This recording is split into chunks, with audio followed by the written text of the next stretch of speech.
Coming up next is Carrie Woodruff, and she comes all the way from Chicago.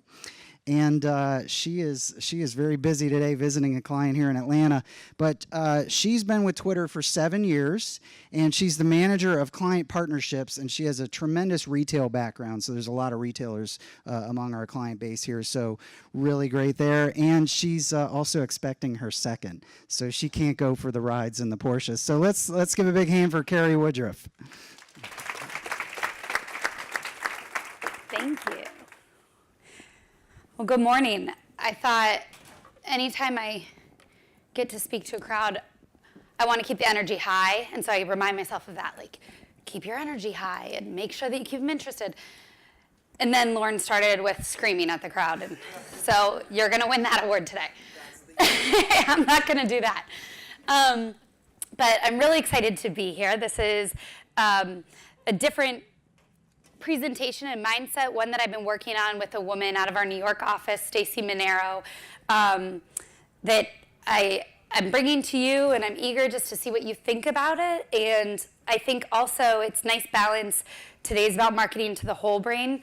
Lauren definitely shared, I think, much more on the future and where we're at today with left brain opportunity, and now I'm gonna speak a bit more on the right brain side. So as my overall topic, I want to share a bit about why consumers love Twitter and how you can harness the powers of our platform, or the superpowers of Twitter, to bolster your business. But like really simplifying that, Twitter is one of the most widely recognized brands in the world, but I still think that we have a perception problem. And I hope that after the next 20 minutes, you guys will be able to more clearly articulate why people love Twitter and how marketers are using it in a differentiated way for their business. So, get this clicker. So, what is Twitter? Twitter is what's happening and what people are talking about right now. Twitter is where people come to get information, to discover something new about what's happening in topics that they care about, things that they're interested in. So some examples of this. I'm sure you're all familiar with the examples of so-and-so tweets and why companies' stock soars or tumbles. Some recent examples are Kylie Jenner tweeted that she hasn't been opening Snapchat anymore and Snap took a dip. Or Oprah tweeted the video saying, I love bread and I can eat it on this Weight Watchers diet, and Weight Watchers soars. This is not a new phenomenon. It's been happening for, I won't say the 12 years that Twitter's been around, but at least 10 of them, or slightly under 10 of them. I remember 5 years ago, I was at JCPenney, or working on JCPenney at the time, and Nina Garcia left a meeting with their CMO and just tweeted, like, was great to meet you and excited about our launch this fall. Nothing else about the line, no image, no video, like, it was more of a thought tweet, and JCPenney stock climbed 10% within hours. So the ability for a tweet to impact the world and in a matter of minutes or hours is incredible and something that really differentiates our platform. The two characteristics of that, sharing and spreading of information and conversation, and again, like discovery of what's happening, come down to speed and influence. And I think those are critical differentiators in Twitter's power as a platform. So now that we have a shared understanding of why people love Twitter, right? It's to discover what's happening, and it's because of that speed of information and news, and even like breaking news, they source tweets as the story develops. I want to really spend our time on how are marketers finding differentiated value for their plans on Twitter. And that comes down to these 3 jobs. So over the past year, Twitter's been using this jobs to be done framework, and the guy's name is escaping me. He wrote the book on it, but essentially we're using it all throughout our company. So our HR department is thinking about what are our jobs to be done for our employees who hire us every day to be their employer. My team, we're thinking about what is our job to be done for marketers. And our research and marketing analytics team went out and did research on what are these jobs that we're continually hired for. And again, where do we differentiate as far as other media and marketing platforms, and it came down to these 3 jobs. So the first, launch something new. I think the obvious association with a launch is a product launch. So of course it means that, but it also means launching a campaign, launching a movement. So for those launch moments, and again, that's because this is where, when something new is happening, people come to learn about it. Second, connect with what's happening. So this is the place to align your brand with an event or a cultural moment, and you can connect very easily with your consumers on our platform. And then third is promote my brand story. Now this one we have found is the most ambiguous. It's a bit vague. I think that there's some intentionality there from our marketing team, of course, but I want to spend time here because I could spend a day talking about each of these and the products and the solutions that we have for them and examples of marketers using them.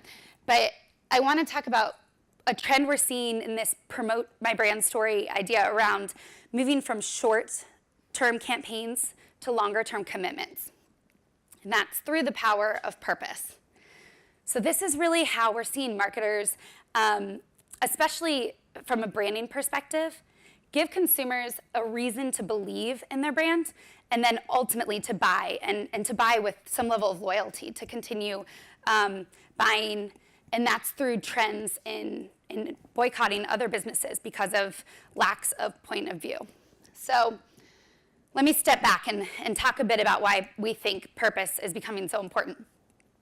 The 21st century has not been easy for any of us, for consumers, for citizens, and for brands and businesses.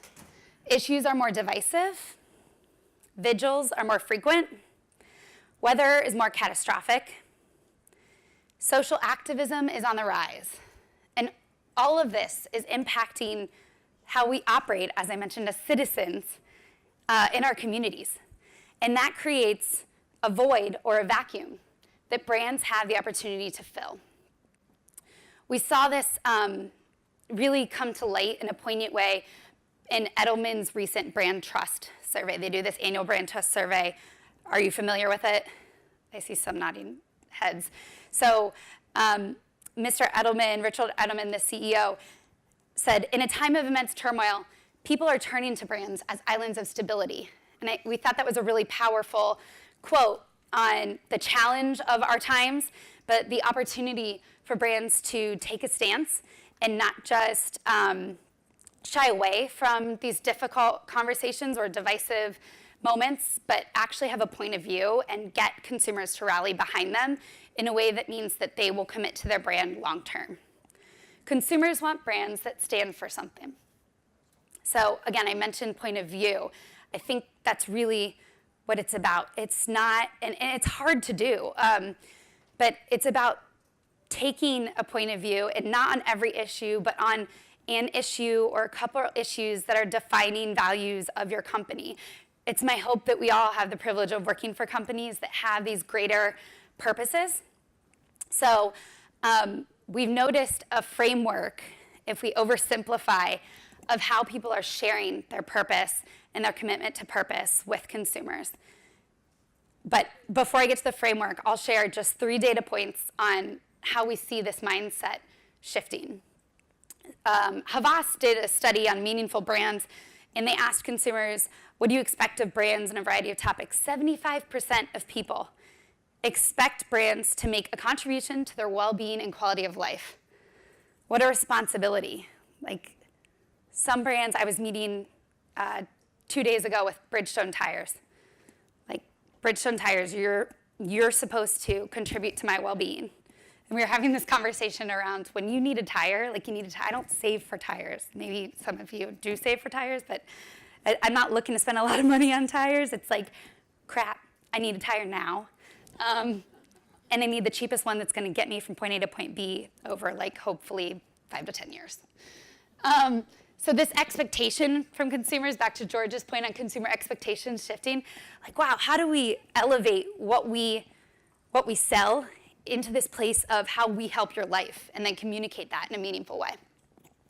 From the Edelman survey, 57% of people will buy or boycott a brand based on its position on social or political issues. This actually has come alive in my household. I am not usually that person that will buy a boycott or brand based on their issues, or haven't been in the past. My husband is very passionate about animals, and so much so that I hate the zoo. I've always hated the zoo.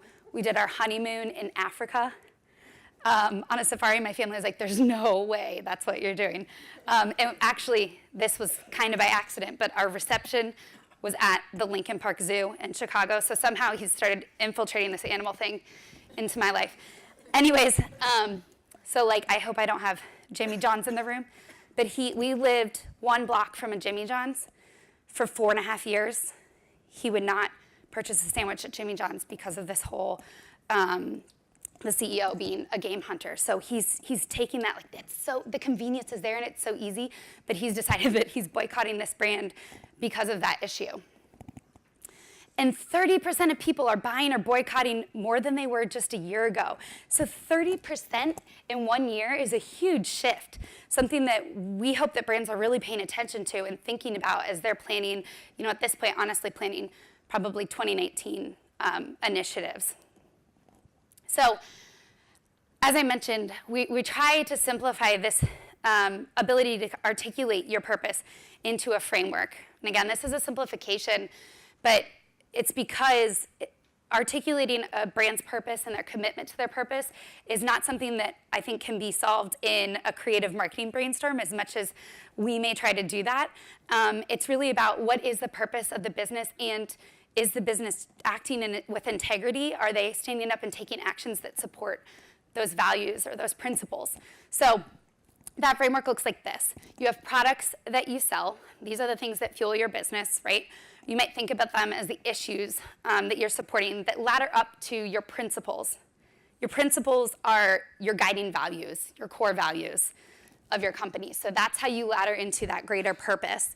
And ultimately, what we're seeing marketers do successfully is make a pledge or commitment over a longer time period to consumers that their actions are going to support these greater principles and values. So now we'll dive into some examples that can hopefully illustrate this a bit better for you than I have so far. The first is from Airbnb. Airbnb has tweeted that their 5-year goal is to make sure that 100,000 people have short-term housing during urgent times. Another quick personal example, and this is actually based on refugees, but I had a wedding out in Sonoma County the second week of the fires this past fall. And we had an Airbnb for 10 people. And they contacted me about 5 days before our trip and said, we're really sorry, but we need to cancel your reservation because there's families that their homes have burnt and we need to put them in this home instead. And that only made me prouder that Airbnb was the company that I had decided to give thousands of dollars to for this weekend, because they did the right thing. Yes, it inconvenienced us and we had to change hotels twice over the weekend. That was a little bit annoying, but honestly, we didn't even care because we're looking around at these hotels at all these families who are now living there because their homes had been destroyed. So coming back to our framework, products. Airbnb is a global network of homes, right, that people can stay in. Typically, it is on this short-term time span. Their principle is acceptance of all customers regardless of background, and so they're making a pledge that they have a 5-year goal to be the place that refugees can stay when they need it or at an urgent time. And they want to do that for at least 100,000, so they made it measurable as well. So this is a really, I think, just impactful but concise example of how you can share your principles in a meaningful way and show that you're going to act with integrity over, in this case, a 5-year period. So coming back to the Twitter role, why is Twitter a great place for this purpose to be shared? It's because purpose travels on Twitter, or another way to put that is that movements are seeded on Twitter and then mobilized across our platform because of that speed and that influence that it provides, right? It's where people can come to see what's happening with an issue or a topic that they care about, and the ability for one to many or one-to-one interaction in a very public arena allows for that message to spread and the movement to carry forward much quicker than it can most anywhere else. So this can be in brand marketing, it can be in social commentary, it can be in a call to action for hurricane relief.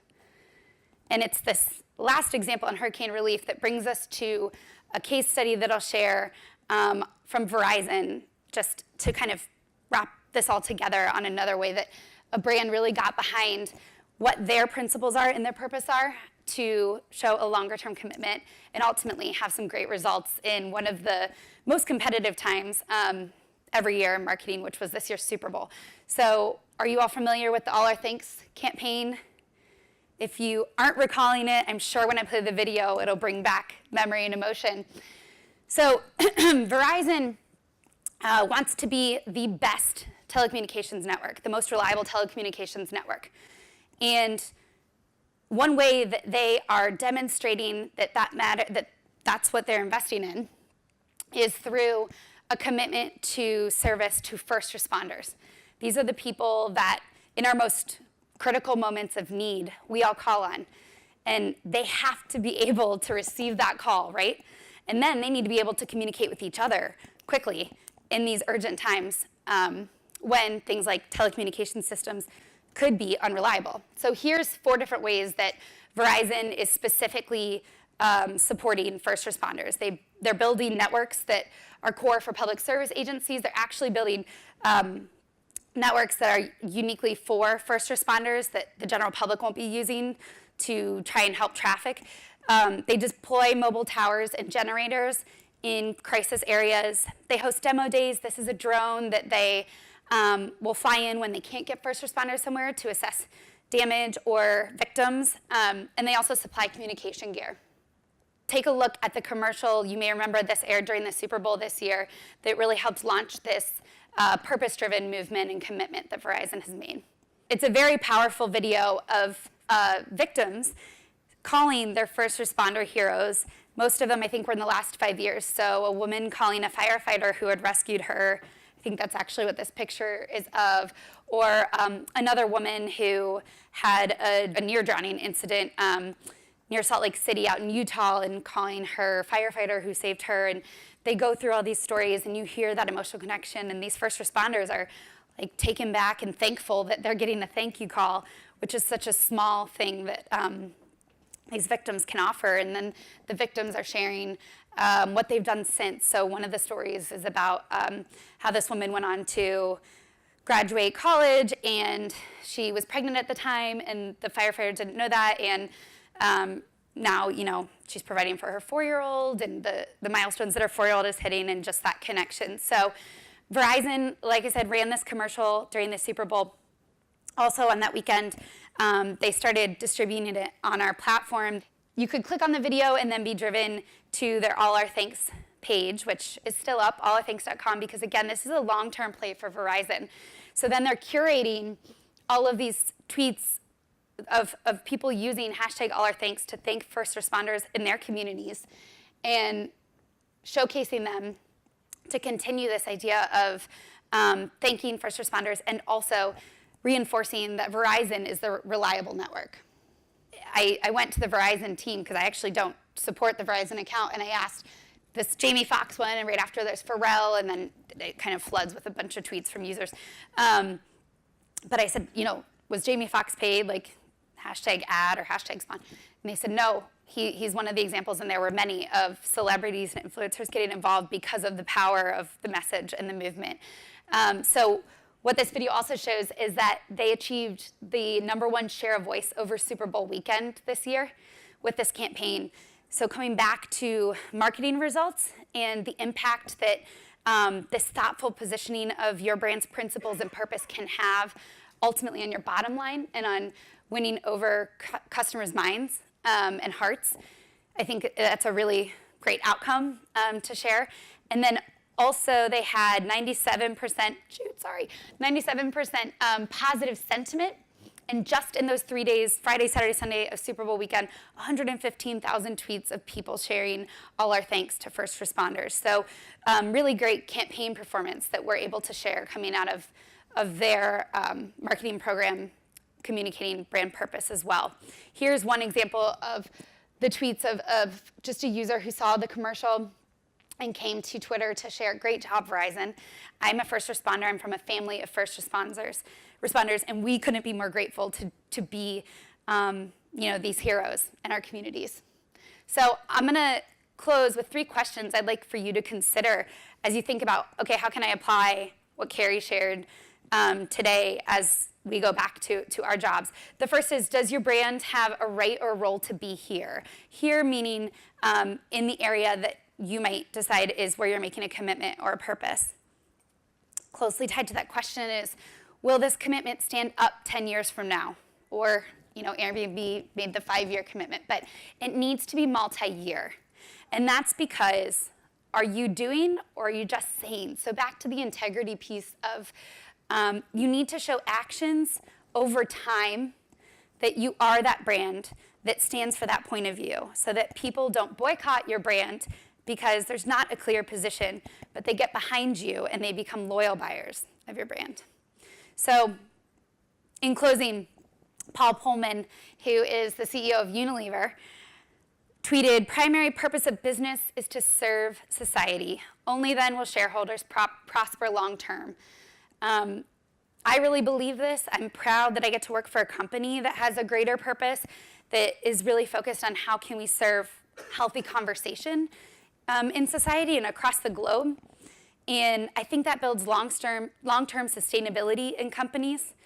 I believe next you're going to hear from Daniel McCarthy from Emory, who will talk more about the opportunity for marketers today to use data to build sustainability and long-term value from a shareholder perspective. I had the privilege of learning more about this customer centricity model, and then new opportunities, which is what Daniel's going to touch on a few weeks ago at a program at Wharton. And there's so much research behind, if we are thinking about customers and understanding our most valuable customers and playing more of the long game, we can drive greater lifetimes in our businesses and also greater value for shareholders. So that's it for me. I thank you for the opportunity to share a bit on the power of purpose on Twitter.